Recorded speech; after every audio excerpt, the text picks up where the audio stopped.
حضرت ابو ایوب روایت کرتے ہیں کہ میں نے رسول اللہ صلی اللہ علیہ وسلم سے سنا، فرماتے تھے اگر تم گناہ نہیں کرو گے تو اللہ تعالیٰ ایسے لوگ پیدا فرمائے گا جو گناہ کریں گے اور استغفار کریں گے، اللہ تعالیٰ ان کو معاف فرما دے گا. یعنی اللہ تعالیٰ کو بخشش کی دعا کرنا اور اپنے لیے استغفار کرنا اتنا پسند ہے کہ ان لوگوں سے زیادہ پیارے ہیں اس کو وہ لوگ کہ جو گناہ کر کے پھر اس سے بخشش مانگے بنسبت اس کے کہ کوئی یہ دعویٰ کرے کہ وہ گناہ کرتا ہی نہیں. اور اسی طرح ایک اور حدیث میں حضرت ابو ہریرہ بیان کرتے ہیں کہ رسول اللہ صلی اللہ علیہ وسلم نے فرمایا، اس ذات کی قسم جس کے ہاتھ میں میری جان ہے، اگر تم گناہ نہیں کرو گے تو اللہ تعالیٰ تم کو لے جائے گا، تمہاری جگہ ان لوگوں کو لائے گا جو گناہ کریں گے پھر بخشش مانگیں گے، بس اللہ تعالیٰ ان کو معاف فرما دے گا. حضرت ابو ہریرہ بیان کرتے ہیں، یعنی اس حدیث کا یہ مطلب نہیں کہ انسان سوچے اچھا پھر میں کون سا گناہ کروں اور میرے لیے تو کھلی چھٹی ہو گئی ہے کہ جو چاہوں کروں. یہ نہیں، انسان کو اللہ تعالیٰ کے حضور ڈرتے ہوئے ہی، یعنی جب آپ باب الرجا پڑھیں تو پیچھے سے باب الخوف بھی پڑھ لیں کہ اللہ تعالیٰ جہاں بہت رحمت کرنے والے ہیں وہاں بہت شدید بھی ہیں. اور خاص طور پر گناہ کرتے وقت انسان کو یہ ضرور سوچ لینا چاہیے کہ جو گناہ میں کرنے جا رہا ہوں کتنی بڑی ہستی کی شان میں گستاخی ہے. کیونکہ انسان کو یہ نہیں دیکھنا چاہیے کہ گناہ کتنا چھوٹا ہے یا کتنا بڑا ہے، یہ دیکھنا چاہیے کہ جس رب کی نافرمانی ہو رہی ہے وہ رب کتنا عظیم ہے. اور آپ دیکھیں کہ جب آپ کی بات نہیں مانی جاتی، جیسے آپ کے بچے ہی ہوں یا آپ کے دوست احباب ہوں یا آپ کے شوہر ہی کیوں نہ ہو یا کوئی بھی، تو آپ کی فیلنگ یا آپ کے احساسات کیا ہوتے ہیں؟ تو اللہ تعالیٰ تو اپنے بندوں سے 70 ماؤں سے بڑھ کے پیار کرنے والا ہے. تو جب بندہ جان بوجھ کے گناہ کرتا ہے تو اللہ تعالیٰ کو بھی اس سے تکلیف پہنچتی ہے. اور پھر اگلی حدیث ہے، حضرت ابو ہریرہ بیان کرتے ہیں کہ ہم ایک جماعت حضور صلی اللہ علیہ وسلم کے ساتھ بیٹھے ہوئے تھے، ہمارے ساتھ حضرت ابو بکر، حضرت عمر بھی تھے. رسول اللہ صلی اللہ علیہ وسلم ہمارے درمیان سے اٹھے اور آپ کو ہم پر واپس تشریف لانے میں دیر ہو گئی. ہمیں خطرہ لاحق ہو گیا کہ کہیں ہماری غیر حاضری میں آپ کو قتل نہ کر دیا جائے. اس خیال سے ہم گھبرا کر کھڑے ہو گئے اور میں سب سے پہلے گھبرا کر اٹھا. چنانچہ میں حضور صلی اللہ علیہ وسلم کی تلاش میں نکلا، یہاں تک کہ میں انصار کے باغ کے پاس پہنچا. راوی بیان کرتے ہیں کہ حضرت ابو ہریرہ نے لمبی حدیث بیان فرماتے ہوئے کہا کہ رسول اللہ صلی اللہ علیہ وسلم نے فرمایا، اے ابو ہریرہ جاؤ اور اس باغ کے پیچھے جس شخص کو ملو اس کو جنت کی بشارت دے دو، بشرطے کہ وہ اس بات کی گواہی دیتا ہو کہ اللہ کے سوا کوئی معبود نہیں، اس بات پر اس کا دل بھی یقین رکھتا ہو. یعنی پورے خلوص کے ساتھ وہ یہ بات کہنے والا ہو، نہ کہ صرف ظاہری طور پر. حضرت عبداللہ بن عمرو بن عاص بیان کرتے ہیں کہ نبی صلی اللہ علیہ وسلم نے حضرت ابراہیم علیہ السلام کے بارے میں اللہ عز و جل کا فرمان پڑھا کہ ابراہیم علیہ السلام نے کہا، اے میرے پروردگار، انہوں نے بہت لوگوں کو گمراہ کیا، بس جو شخص میری تابعداری کرے گا وہ مجھ سے ہے. پھر حضرت عیسیٰ علیہ السلام کا قول تلاوت کیا کہ آپ ان کو عذاب دیں تو یہ آپ کے بندے ہیں، اور اگر آپ ان کو معاف کر دیں گے تو آپ غالب حکمت والے ہیں. بس آپ نے اپنے ہاتھوں کو اٹھایا اور دعا کی، اے اللہ پاک میری امت کو معاف کر دیجئے، اور آپ رونے لگ گئے. اللہ عز و جل نے فرمایا، اے جبریل علیہ السلام محمد صلی اللہ علیہ وسلم کے پاس جاؤ اور ان سے پوچھو کہ آپ کس لیے رو رہے ہیں، حالانکہ اللہ تعالیٰ خود خوب جانتا ہے. بس آپ کے پاس جبریل علیہ السلام آئے، رسول اللہ صلی اللہ علیہ وسلم نے اس کو بتا دیا جو آپ نے دعا کی تھی، اور اللہ خوب جانتا ہے کہ آپ نے کیا دعا کی تھی. تو اللہ تعالیٰ نے فرمایا، اے جبریل تم محمد صلی اللہ علیہ وسلم کے پاس جاؤ اور ان سے کہو کہ ہم آپ کو آپ کی امت کے بارے میں خوش کر دیں گے اور آپ کو غم میں مبتلا نہیں کریں گے. اس سے آپ اندازہ لگائیں کہ حضور صلی اللہ علیہ وسلم کے ہم پر کتنے احسانات ہیں، اور کتنا وہ اپنی امت کے بارے میں فکر مند ہوتے تھے، اور کتنا اپنی امت کے مستقبل کے بارے میں خوف رکھتے تھے کہ اللہ تعالیٰ کا غضب جو اتنا شدید ہے، اگر امت اس میں گرفتار ہو گئی تو چھوٹ کس طرح ہوگی. اور آپ ہمارے لیے دعائیں کرتے تھے، لیکن میں اور آپ سوچیں کہ ہم آپ صلی اللہ علیہ وسلم کے لیے کتنا درود پڑھتے ہیں، ہم آپ کے لیے کتنا درود بھیجتے ہیں اور آپ پر کتنا سلام پڑھتے ہیں. یہ کوتاہی ہونی نہیں چاہیے، کیونکہ آپ کے لیے جب درود شریف پڑھا جاتا ہے تو ایک دفعہ پڑھنے سے 10 رحمتیں لازم آتی ہیں. پھر اسی طرح حضرت معاذ بن جبل روایت کرتے ہیں کہ میں ایک گدھے پر نبی صلی اللہ علیہ وسلم کے پیچھے بیٹھا ہوا تھا. آپ نے فرمایا، اے معاذ کیا تجھے معلوم ہے کہ اللہ کا اس کے بندوں پہ کیا حق ہے اور بندوں کا حق اللہ پر کیا ہے؟ میں نے عرض کی کہ اللہ اور اس کے رسول خوب جانتے ہیں. آپ نے فرمایا، اللہ کا بندوں پہ یہ حق ہے کہ وہ اس کی عبادت کریں اور اس کے ساتھ کسی چیز کو شریک نہ ٹھہرائیں، اور بندوں کا حق اللہ پر یہ ہے کہ اللہ پاک اس انسان کو عذاب میں مبتلا نہیں کرے گا جو اس کے ساتھ کسی کو شریک نہ ٹھہرائے گا۔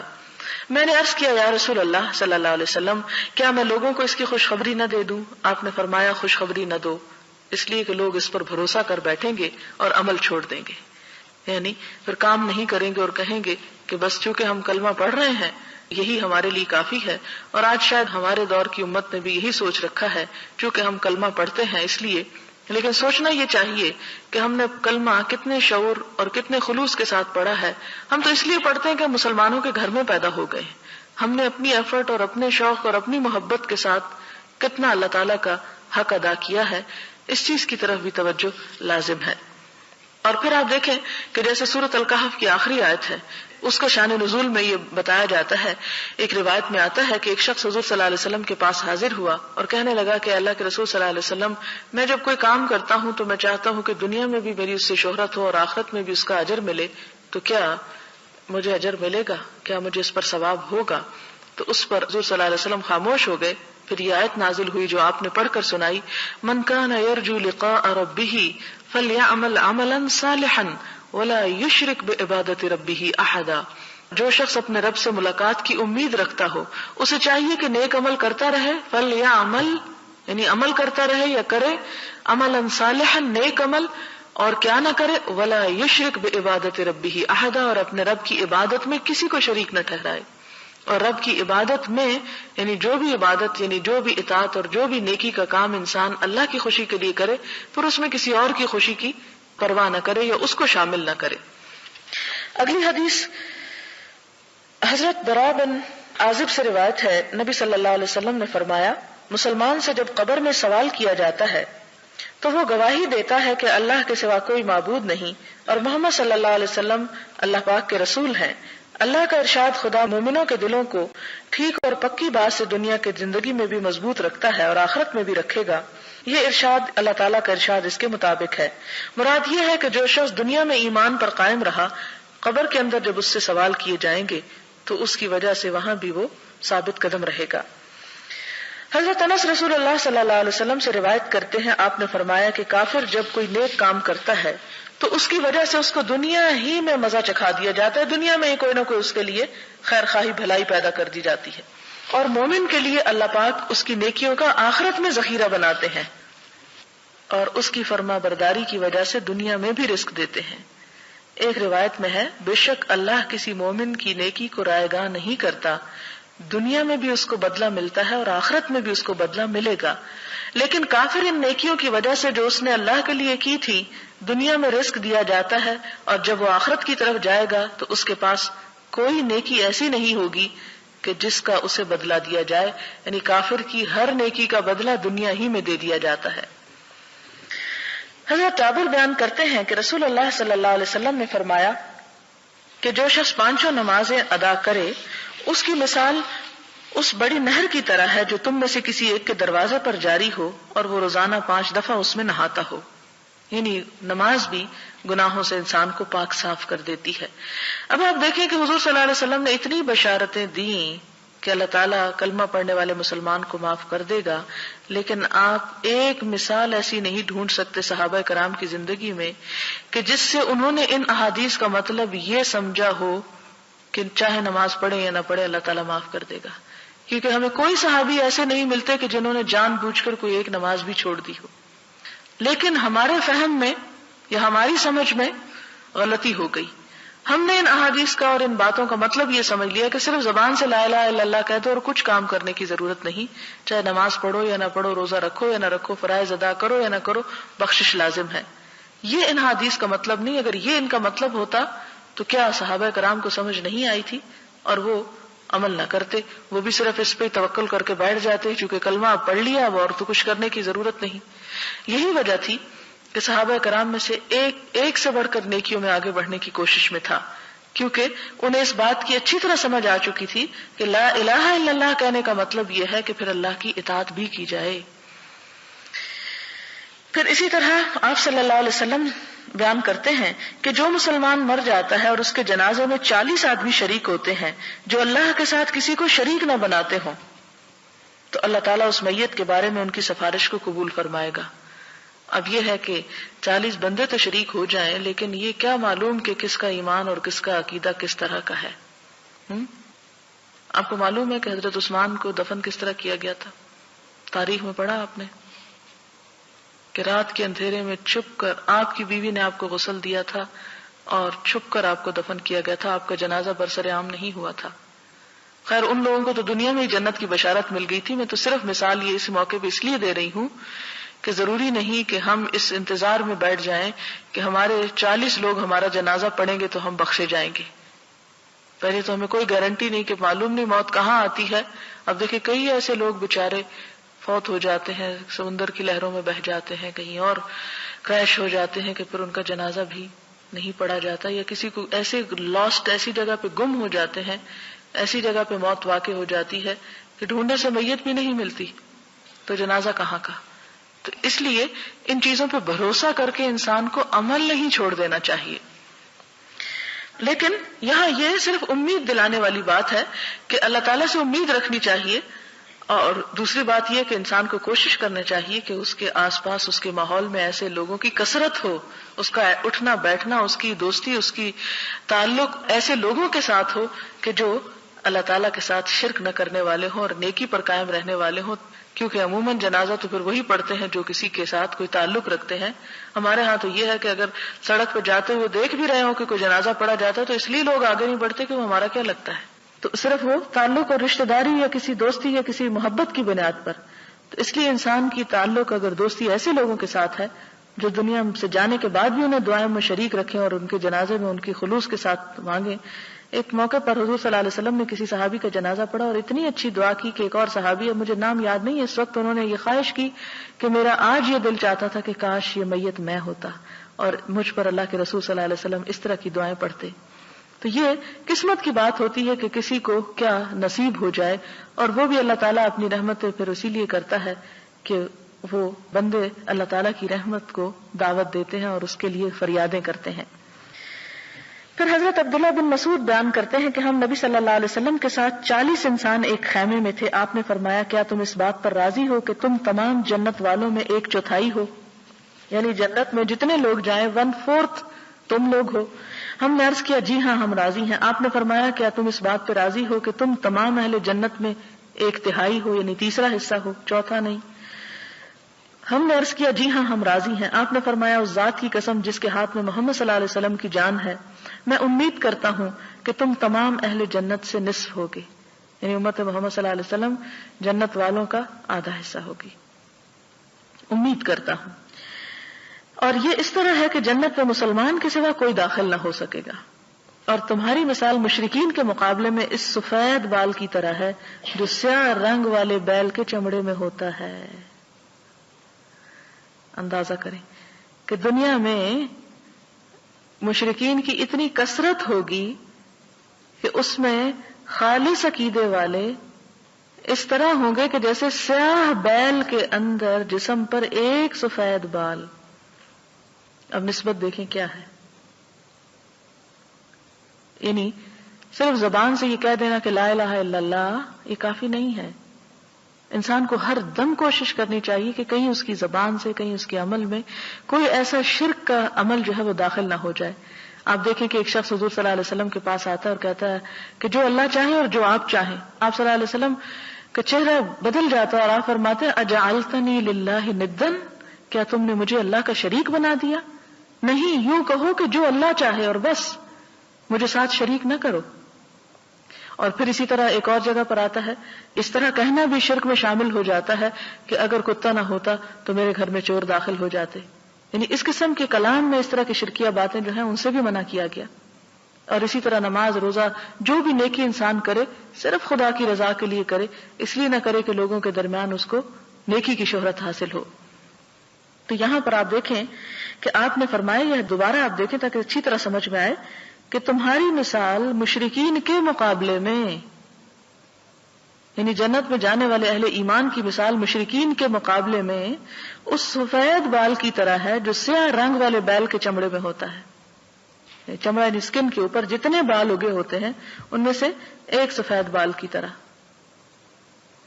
یا اس سیاہ بال کی طرح جو سرخ رنگ کے بیل کے چمڑے میں ہوتا ہے، یعنی باقی سارے کا سارا بال سرخ ہے، ایک بال سیاہ ہے، یا باقی سارے کا سارا سیاہ ہے اور ایک بال سفید ہے۔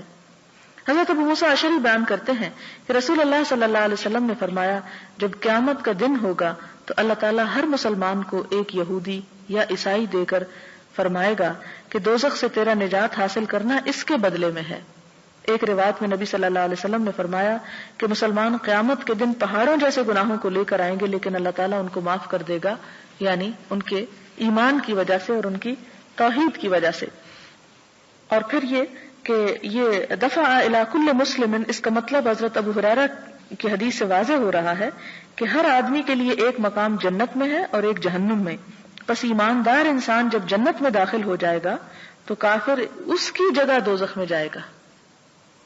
وہ حدیث آپ کو یاد ہوگی کہ حضور صلی اللہ علیہ وسلم نے فرمایا کہ جب بندہ قبر میں ہوتا ہے تو اس کا ٹھکانہ جو ہے وہ جنت یا دوزخ جو بھی ہوتا ہے اسے دکھایا جاتا ہے، اور اس کے ساتھ اس کو اگر جنتی ہے تو دکھایا جاتا ہے، اگر تم جہنمی ہوتے تو وہ تمہارا ٹھکانہ ہوتا، اور اسی طرح جو جہنم کا شخص ہوتا ہے اس کو دکھایا جاتا ہے اگر تم جنتی ہوتے تو تمہارا جنت میں وہ جگہ تھی۔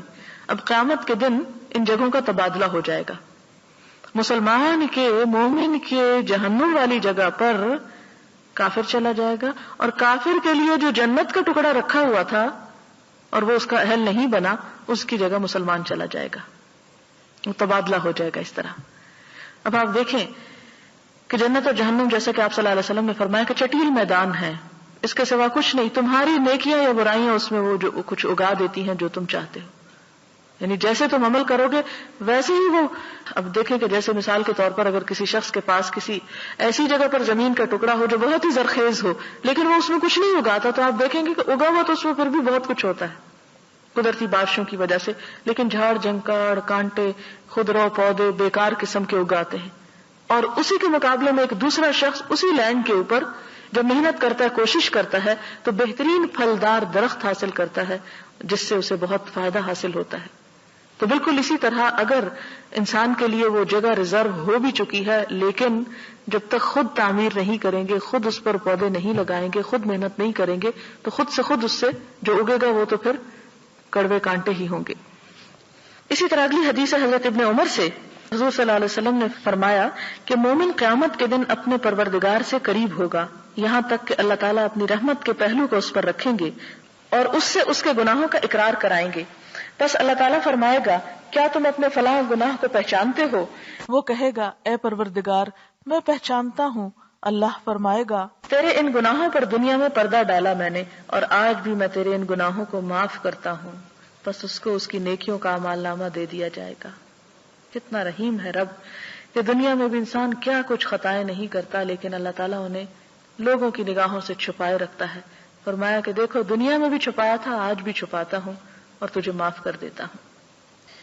حضرت عبداللہ بن مسعود بیان کرتے ہیں کہ ایک آدمی نے ایک عورت کا بوسہ لے لیا، پھر وہ نبی صلی اللہ علیہ وسلم کے پاس گیا اور آپ کو بتایا، اللہ تعالیٰ نے یہ آیتیں نازل فرما دی، اور دن کے دونوں سروں یعنی صبح اور شام کے اوقات میں اور رات کی چند پہلی ساعات میں نماز پڑھا کرو، کچھ شک نہیں کہ نیکیاں گناہوں کو دور کر دیتی ہیں۔ یہ سن کر اس آدمی نے کہا، یا رسول اللہ، کیا صرف میرے لیے حکم ہے؟ آپ نے فرمایا، میری تمام امت کے لیے، کہ اگر اتنا بڑا گناہ بھی ہو جائے کسی سے تو اللہ تعالیٰ اس کو معاف کر دیتے ہیں، بشرطے کہ وہ اس گناہ پر اصرار نہ کرے اور اس لیے وہ گناہ نہ کرتا چلا جائے کہ معافی تو ہو ہی جائے گی، کوئی فرق نہیں۔ جان بوجھ کے گناہ کرنا اور ہے، مومن سے خطا ہو جاتی ہے، وہ کرتا نہیں، وہ ڈھیٹ بن کر اللہ تعالیٰ کو ناراض نہیں کرتا۔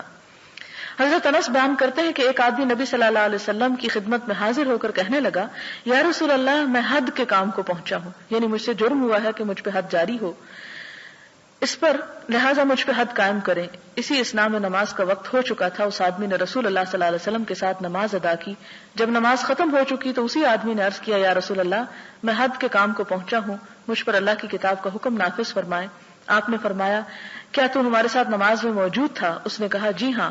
فرمایا، تجھے معاف کر دیا گیا۔ اور اس میں حد سے مراد یہ ہے کہ ایسا گناہ جو قابل تعزیر ہے، ورنہ یہاں حد سے مراد حقیقی حد نہیں ہے، جیسے کہ زنا کی حد یا شراب پینے کی حد، اس لیے کہ یہ حدود نماز پڑھنے سے ساقط نہیں ہوتی اور نہ ہی کسی حاکم کے لیے جائز ہے کہ ایسے مجرم کو معاف کر دے۔ اور اس کے بارے میں آپ دیکھیں کہ حضور صلی اللہ علیہ وسلم کے طرز عمل سے یہ بات ثابت ہے کہ آپ نے حدود نافذ کی۔ یہاں مراد یہ کہ ایسا کوئی گناہ کہ جس پر سزا مل سکتی تھی، اور آپ کو معلوم ہوگا کہ حد اور تعزیر میں فرق کیا ہے۔ مثلا آپ دیکھیں کہ شراب پینے پر تو 80 کوڑوں کی حد مقرر ہے، لیکن اگر کوئی شخص کسی اور چیز کا جیسے ہیروئن وغیرہ کا نشہ کر لیتا ہے اور اس میں وہ نشے میں مست ہو جاتا ہے تو اس صورت میں اس پر حد شراب والی نافذ نہیں ہوگی بلکہ تعزیر ہوگی. تعزیر سے مراد یہ ہے کہ حاکم وقت فیصلہ کرے گا کہ اس کا یہ جرم کس وجہ سے ہے، کس درجے کا ہے اور اس پر اس کو کتنی سزا ملنی چاہیے. تو یہاں پر یہ کہ اس سے کوئی ایسا گناہ سرزد ہوا تھا کہ جس پر اسے سزا دی بھی جا سکتی تھی اور معاف بھی کی جا سکتی تھی، لیکن حدود جو ہیں ان کا نافذ کرنا جو ہے، جیسے سورۃ نور میں آپ پڑھ سکتے ہیں کہ اللہ تعالیٰ فرماتے ہیں کہ سورۃ انزلناہا وفرضناہا، یہ ایک ایسی سورت ہے جسے ہم نے نازل کیا اور ہم نے اسے فرض کیا. اور اس کی تفسیر میں اگر آپ پڑھیں تو آپ نے دیکھے کہ حضور صلی اللہ علیہ وسلم نے فرمایا کہ ایک ایسا حاکم جو کسی حد میں اگر 1 کوڑے کا اضافہ کرتا ہے تو وہ بھی جہنم میں ہے، اور اگر 1 کوڑے کی کمی کر دیتا ہے تو وہ جہنم میں. قیامت کے دن جب اللہ تعالیٰ اس سے پوچھیں گے کہ تم نے ایسا کیوں کیا، تو جس نے زیادہ کی ہوگی وہ کہے گا کہ اس لیے تاکہ لوگ عبرت پکڑے. تو آپ نے فرمایا، اللہ تعالیٰ فرمائے گا کہ نہیں، تجھے یہ اختیار نہیں کہ تو اس میں 1 کی بھی اضافہ کر. اور اگر کسی نے 99 مارے اور 100 چھوڑ دیا، اگر 100 کوڑے پڑنے تھے تو وہ اللہ تعالیٰ کو عرض کرے گا کہ میں نے رحم کہا کہ 1 معاف کر دیا. تو اللہ تعالیٰ فرمائیں گے کہ تجھے اختیار نہیں تھا کہ تو معاف کر دیتا. لہٰذا اللہ تعالیٰ کی حدود کو جہاں تک نافذ کرنے کا تعلق ہے وہ تو نافذ ہوں گی ہی، لیکن یہاں حد کا لفظ اپنے ٹیکنیکل ٹرم میں نہیں آیا بلکہ عام معنی میں آیا کہ اللہ کے رسول صلی اللہ علیہ وسلم مجھ سے کوئی گناہ ہو گیا، آپ مجھے سزا دیں تاکہ میرا گناہ دھل جائے. تو اس سے آپ اندازہ لگائیں کہ صحابہ کرام جان بوجھ کے گناہ نہیں کرتے تھے، اگر ہو بھی جاتا تو پھر فوراً آ جاتے اللہ کے رسول صلی اللہ علیہ وسلم کے پاس کہ دنیا میں ہی ابھی سزا مل جائے. اس سے یہ پتہ چلتا ہے کہ اس کا یہ مطلب نہیں کہ انسان اس امید پر ٹھنڈے دل سے گناہ کرے کہ کیونکہ معاف ہونا اس لیے میں گناہ کر لوں پھر معافی مانگ لیں گے. جیسے کہ وہ حضرت یوسف علیہ السلام کے بھائیوں نے کہا تھا کہ تم کیا کرو، یوسف کو قتل کر دو، وَتَكُونُوا مِن بَعْدِهِ قَوْمًا صَالِحِينَ، اور اس کے بعد تم نیک بن جانا. تو یہ کس کو دھوکہ دیتا ہے انسان؟ اللہ تعالیٰ کو نہیں. انسان اگر کبھی انسان ہونے کے ناطے جب خطا کر لیتا ہے تو ان گناہوں کی بخشش کا یہاں پر ذکر کیا جا رہا ہے. پھر حضرت انس بن مالک بیان کرتے ہیں کہ رسول اللہ صلی اللہ علیہ وسلم نے فرمایا، بے شک اللہ تعالیٰ اس بندے سے راضی ہوتا ہے جو کھانا تناول کرتا ہے تو الحمدللہ کہتا ہے، یا پانی پیتا ہے تو الحمدللہ کہتا ہے، یعنی نعمت کا پھر وہ ایک طرح سے شکر ادا ہو جاتا ہے. حضرت ابو موسیٰ روایت کرتے ہیں کہ نبی صلی اللہ علیہ وسلم نے فرمایا، بے شک اللہ رات کے وقت اپنے ہاتھ کو پھیلاتا ہے تاکہ دن بھر گناہ کرنے والے توبہ کریں، اور دن کو اپنا ہاتھ پھیلاتا ہے تاکہ رات بھر گناہ کرنے والے توبہ کر لیں. یہ سلسلہ قائم رہے گا جب تک کہ سورج مغرب کی طرف سے طلوع نہ ہو جائے. حضرت ابو نجیح عمر بن ابسہ السلمی روایت کرتے ہیں کہ دور جاہلیت میں سمجھتا تھا کہ لوگ گمراہی پر ہیں چونکہ وہ بتوں کی پوجا کرتے تھے، اس لیے میرے نزدیک وہ صحیح دین پر نہ تھے. چنانچہ میں نے سنا کہ مکہ میں ایک آدمی ہے جو لوگوں کو نئی نئی خبریں دیتا ہے، یعنی حضور صلی اللہ علیہ وسلم کی طرف اشارہ ہے. میں اپنی سواری پر سوار ہو کر اس کے پاس گیا تو میں کیا دیکھتا ہوں کہ وہ رسول اللہ صلی اللہ علیہ وسلم ہیں، چھپ چھپ کر رہتے ہیں اور اس کی قوم ان کی مخالفت میں بڑی دلیر ہے. میں ایک جگہ بلطائف الحیل میں ان کی خدمت میں حاضر ہوا. میں نے عرض کیا، یعنی آپ چونکہ چھپ چھپ کے عبادت کرتے تھے اس لیے خاص جگہ کا نام ہے کہ وہاں میں حاضر ہوا. میں نے عرض کیا کہ آپ کون ہیں؟ آپ نے فرمایا میں نبی ہوں. میں نے عرض کیا نبی کس کو کہتے ہیں؟ آپ نے فرمایا مجھے اللہ نے رسول بنا کر بھیجا ہے. میں نے عرض کیا کیا چیز دے کر بھیجا ہے؟ آپ نے فرمایا مجھے صلہ رحمی کرنے اور بتوں کو توڑنے کے لیے بھیجا ہے، نیز اس لیے کہ اللہ کو ایک سمجھا جائے، اس کے ساتھ کسی کو شریک نہ ٹھہرایا جائے. میں نے عرض کیا اس دین پر آپ کے ساتھی کون ہیں؟ فرمایا ایک آزاد ایک غلام. ان دنوں میں ابھی تک حضرت ابو بکر اور حضرت بلال اسلام کے دائرے میں داخل ہوئے تھے. میں نے عرض کیا میں آپ کا تابع دار ہوں. آپ نے فرمایا ان حالات میں آپ کے لیے میری تابع داری کرنا مشکل ہے. لوگوں کا جو میرے ساتھ طرز عمل ہے وہ آپ کے سامنے ہے. ابھی آپ اپنے گھر واپس چلے جائیں، جب آپ سنیں کہ مجھے غلبہ حاصل ہو چکا ہے تو میرے پاس آ جانا. وہ بیان کرتا ہے کہ میں اپنے گھر چلا گیا. جب رسول اللہ صلی اللہ علیہ وسلم ہجرت فرما کر مدینہ تشریف لے گئے تو ابھی تک میں گھر میں ہی تھا اور آپ کے بارے میں خبریں معلوم کرتا رہتا تھا اور لوگوں سے پوچھتا رہتا تھا، یہاں تک کہ میرے گھر والوں میں سے ایک جماعت مدینہ گئی. واپسی پر میں نے ان سے پوچھا کہ اس آدمی کا کیا حال ہے جو مدینہ میں آیا ہوا ہے. انہوں نے جواب دیا لوگ تیزی کے ساتھ اس کی طرف جا رہے ہیں. اس کی قوم نے اس کو قتل کرنے کا منصوبہ بنایا تھا لیکن وہ اسے قتل نہ کر سکے. یہ سن کر میں مدینہ آیا، آپ کی خدمت میں حاضر ہوا. عرض کیا یا رسول اللہ صلی اللہ علیہ وسلم آپ مجھے پہچانتے ہیں؟ فرمایا ہاں تو وہی انسان ہے جو مجھے مکہ میں ملا تھا. بس میں نے عرض کیا یا رسول اللہ صلی اللہ علیہ وسلم مجھ کو وہ باتیں بتلائیں جو اللہ نے آپ کو سکھائی ہیں، اور میں ان باتوں کو نہیں جانتا مجھ کو نماز کے بارے میں بتائیں۔ فرمایا صبح کی نماز ادا کرنے کے بعد جب تک سورج ایک نیزے کے برابر نہ ہو جائے نماز ادا کرنے سے بند رہو، اس لیے کہ سورج شیطان کے 2 سینگوں کے درمیان طلوع ہوتا ہے، اس وقت کافر اس کو سجدہ کرتے ہیں۔ اس کے بعد نماز پڑھو، اس لیے کہ نماز میں فرشتے حاضر ہوتے ہیں اور نماز پڑھنے والوں کے گواہ بنتے ہیں، یہاں تک کہ نیزے کا سایہ تقریباً رہے، یعنی نصف النہار کے وقت۔ تو اس وقت بھی نماز پڑھنے سے رکے رہو، کیونکہ اس وقت جہنم زیادہ بھڑک رہی ہوتی ہے۔ جب سایہ ڈھل جائے تو نماز پڑھو، اس لیے کہ نماز میں فرشتے حاضر ہوتے ہیں اور نماز پڑھنے والوں کے گواہ بنتے ہیں، یہاں تک کہ تو عصر کی نماز ادا کرے، پھر سورج کے غروب ہونے تک نماز پڑھنے سے رک جا، یہاں تک کہ سورج ڈوب جائے، اس لیے کہ سورج شیطان کے 2 سینگوں کے درمیان ڈوبتا ہے اور اس وقت کافر اس کو سجدہ کرتے ہیں۔ راوی نے بیان کیا، میں نے عرض کیا اے اللہ کے نبی صلی اللہ علیہ وسلم مجھے وضو کے بارے میں کچھ بتائیں۔ فرمایا تم میں سے جو آدمی وضو کا پانی قریب کرتا ہے، کلی کرتا ہے، ناک میں پانی ڈالتا ہے، ناک صاف کرتا ہے تو اس کے چہرے، منہ، ناک کے گناہ گر جاتے ہیں، پھر جب چہرہ دھوتا ہے جس طرح اللہ نے حکم دیا تو چہرے کے گناہ داڑھی کے کناروں سے پانی کے گرنے کے ساتھ گر جاتے ہیں، پھر اپنے دونوں ہاتھوں کو کوہنیوں تک دھوتا ہے تو اس کے دونوں ہاتھوں کے گناہ اس کی انگلیوں سے پانی کے ساتھ گر جاتے ہیں، پھر اپنے سر کا مسح کرتا ہے تو اس کے سر کے گناہ اس کے بالوں کے کناروں سے پانی کے ساتھ گر جاتے ہیں، پھر اپنے دونوں پاؤں کو ٹخنوں تک دھوتا ہے تو اس کے دونوں پاؤں کے گناہ اس کی انگلیوں سے پانی کے ساتھ نکل جاتے ہیں۔ پس جب وہ نماز پڑھنے کے لیے کھڑا ہوتا ہے اللہ تعالیٰ کی حمد و ثنا کرتا ہے اور اس کی بزرگی بیان کرتا ہے جس طرح کہ اس کی شان کے لائق ہے، اور اپنے دل کو اللہ کی طرف متوجہ کرتا ہے، یعنی خشوع سے نماز پڑھتا ہے، تو وہ اپنے گناہوں سے اس طرح باہر نکل آتا ہے جیسا کہ وہ ماں کے پیٹ سے پیدا ہونے کے دن تھا۔ یعنی یہ عبادات جو ہیں یہ بھی انسان کے گناہوں کو دھونے کا سبب بنتی ہیں۔ عمرو بن ابسہ نے جب یہ حدیث ابو امامہ رسول اللہ صلی اللہ علیہ وسلم کے صحابی سے بیان کی تو ابو امامہ نے کہا اے عمرو بن ابسہ خیال کر، ایک ہی وقت میں تو اتنی باتوں کو بیان کر رہا ہے کہ آدمی کے اتنے اتنے گناہ دور ہو جائیں گے۔ عمر نے کہا اے ابو امامہ میں بوڑھا ہو چکا ہوں اور میری ہڈیاں کمزور ہو گئیں، میری موت کا وقت قریب آ چکا اور مجھے کچھ حاجت نہیں کہ میں اللہ اور اس کے رسول پر جھوٹ بولوں، یعنی میں تمہیں کوئی غلط حدیث نہیں سنا رہا۔ اگر میں نے اس حدیث کو رسول اللہ صلی اللہ علیہ وسلم سے 1 بار یا 2 بار یا 3 بار یہاں تک کہ 7 بار نہ سنا ہوتا تو میں اس حدیث کو کبھی بیان نہ کرتا، لیکن میں نے آپ سے یہ حدیث اس سے بھی زیادہ بار سنی ہے، اس لیے میں تمہیں سنا رہا ہوں کہ اس طرح انسان کے گناہ معاف ہوتے ہیں۔ اور پھر اگلی حدیث ہے، حضرت ابو موسیٰ اشعری سے روایت ہے، کہتے ہیں کہ آپ صلی اللہ علیہ وسلم نے فرمایا جب اللہ تعالیٰ کسی امت پر رحمت کرنے کا ارادہ فرماتے ہیں تو امت سے پہلے ان کے نبی کی روح کو قبض فرما لیتے ہیں، پس نبی کو ان کے لیے بحیثیت منتظم ان سے پہلے بھیج دیتے ہیں، اور جب کسی امت کی بربادی کا ارادہ کرتے ہیں تو نبی کی زندگی ہی میں ان کو عذاب میں مبتلا کرتے ہیں، اور نبی زندہ ہوتا ہے، ان کی تباہی اور بربادی کو دیکھ رہا ہوتا ہے، اور ان کی تباہی سے اس کی آنکھوں کو ٹھنڈک نصیب ہوتی ہے، اس لیے کہ یہ لوگ نبی کو جھٹلاتے رہے اور اس کے حکم کی نافرمانی کرتے رہے۔